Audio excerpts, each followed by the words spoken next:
Well, hello again sports fans. It's been a while since my last video, but the weather here's been very windy for the last couple of weeks and I haven't been game to do any long range flying at all. I've done a few tests to make sure my new GPS antenna's working, and recently I got so bored that I decided to see if I could add a roll gimbal to my Mobius camera. So it's a fairly basic affair, just using a single brushless gimbal motor attached to a PVC platform that I cut from a piece of conduit. Under the platform is a small accelerometer sensor board which is attached to the Storm32 3-axis gimbal controller, which is underneath the battery tray in the Ranger. And as you can see, it keeps the Mobius horizontal as the Ranger banks, which should hopefully stabilise the video a bit. So it's a fairly nice day, not as warm as it could be, and there's a little bit of wind and it's gusting in different directions, but it's not too bad.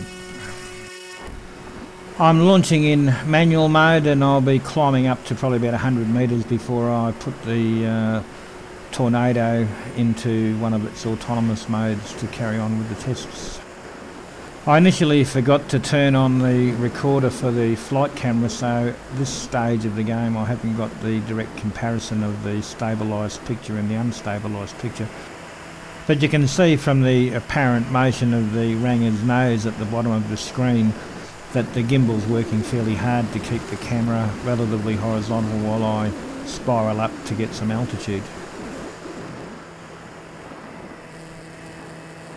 It does a pretty good job here when I do a steep bank to the left, and the camera manages to maintain the horizon pretty well, so I'm pretty happy with it.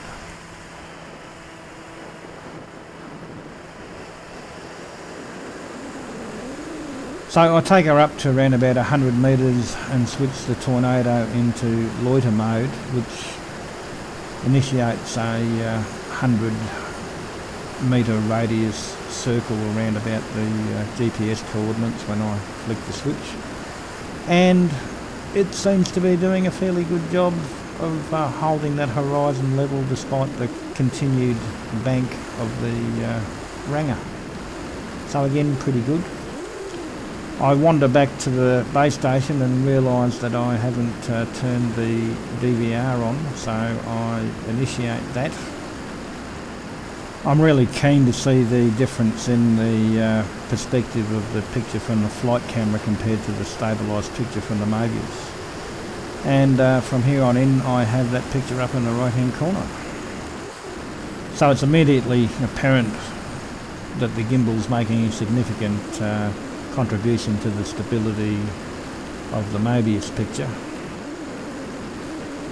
as well as stabilising the horizon. You can tell that it's smoothing out some of the buffeting that the Ranger's getting from the light winds that are blowing at the moment. I'm a little bit surprised about how much the gimbal seems to be tilting. I deliberately set the camera up so that just the tip of the Ranger's nose would be in shot when I was flying straight and level, but I just wasn't expecting the apparent degree of tilting that seems to be going on while the plane's in a bank.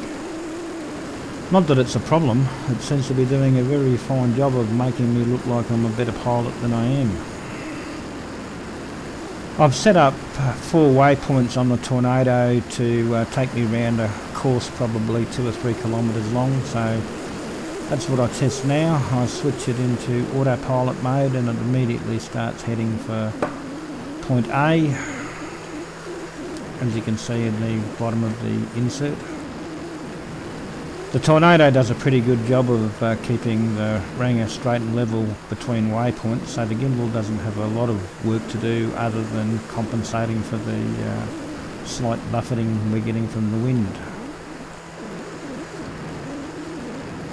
The Tornado is set to start turning for the next waypoint when it gets to around about 30 metres away from the current one. So as the countdown gets near that point, we expect to see a left-hand turn on the insert, and hopefully the horizon on the Mobius stays relatively flat. And that's exactly what we do see. Don't you just love it when a plan comes together? So the next waypoint, waypoint B, is about 1.5 kilometres from here. Just looking at it though, it looks like there's a slight lean on the plane, or maybe it's the fisheye effect of the lens, but I'm not sure. Once again, you can see from the movement of the nose that the gimbal's putting in a little bit of work to compensate for presumably gusts of wind that it's hitting. And the tornado is doing a fine job of driving the Ranger towards the next waypoint. So everything's looking really, really good. The terrain's looking pretty parched though, as it is most of the way through New South Wales. It'd be nice to actually get some rain in the near future.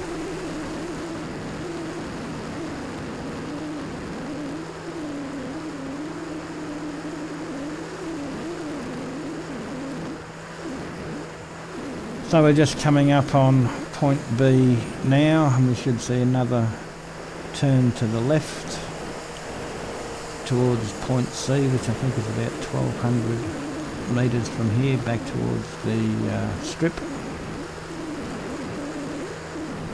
Once again, if you were only looking at the Mobius footage, you'd think I'd turned completely flat, but the insert shows that there was a significant bank to negotiate that turn.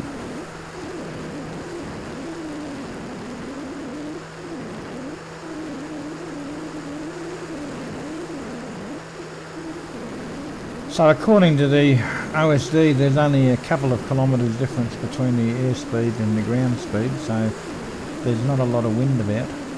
But I am seeing a little bit of jittering in the Mobius picture, so I'm wondering whether that might indicate that I need a little bit more tuning of the PEDs on the gimbal controller.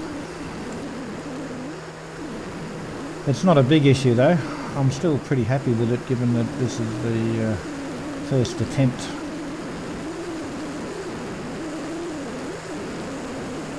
So we're coming up to waypoint C, which is just on the other side of the road from the strip. It should then take a left turn and to point D, which is only about 400 metres just out in front of the flight box.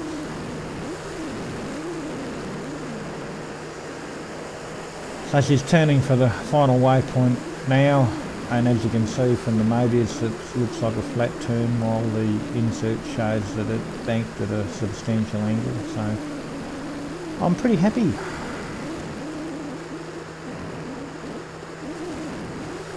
So I ended up flying the circuit again, and the results were pretty much the same. The gimbal performed fine, the tornado performed fine, so by the time I get back, I'm thinking the battery's down a little bit low, and I slipped the Ranger into PA mode and had a little bit of a fly around the field just to get some footage of how the gimbal performs when I'm giving manual inputs.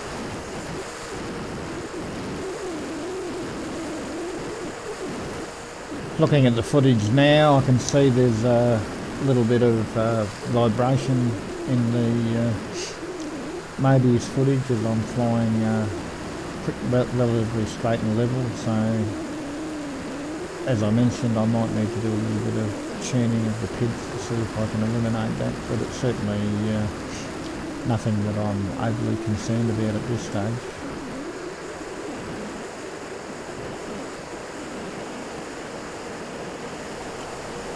So I'm gradually dropping down the altitude and thinking about maybe doing a low pass or two before I pull the pin.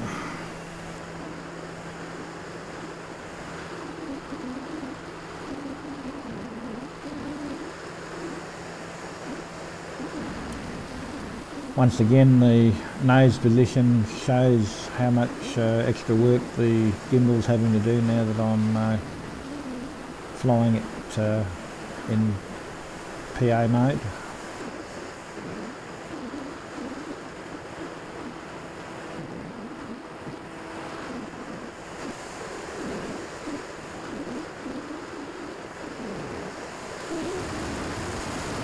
About this time I noticed that the battery voltage is down there just above 10 volts, and I've used almost 3000 milliamps out of my 5000 milliamp hour battery, so I guess it's time to start thinking about setting up for a landing.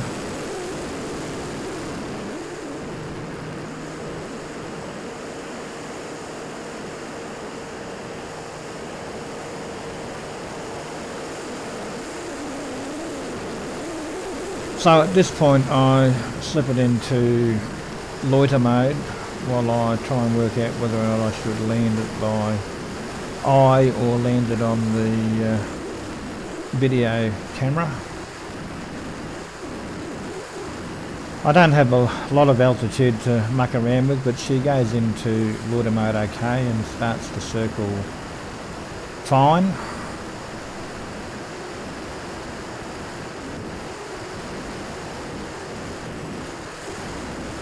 But about halfway through the first circuit, she suddenly starts to lose altitude and doesn't respond well to the controls, and I think, oh my god, the battery's run out while I wasn't watching.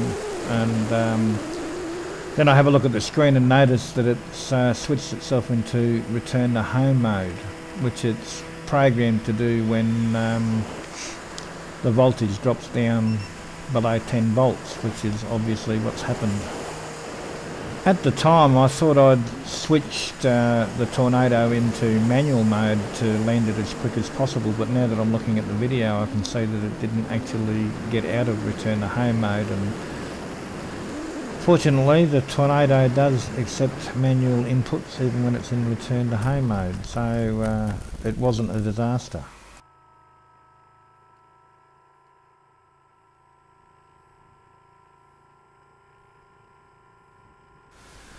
At least that accounts for why the motor was still idling when I went out to pick up the plane.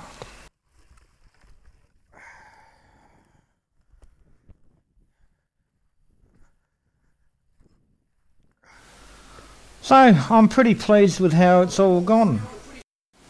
I must admit I was a bit intimidated when I decided to take on this project. I haven't worked with gimbals before, and the wiki on the Storm32 gimbal controller board was talking a language I did not initially understand at all. But the information was all there, and I was eventually able to work my way through the various steps with only a few false starts, and my brain didn't hurt as much as I thought it would. I was also encouraged by the fact that the Zaxter had built one of these for his mini Talon, and without that encouragement I don't think I would have started, so thanks for that, Zaxter. Hopefully the wind will die soon and I'll be able to get out and have a decent flight.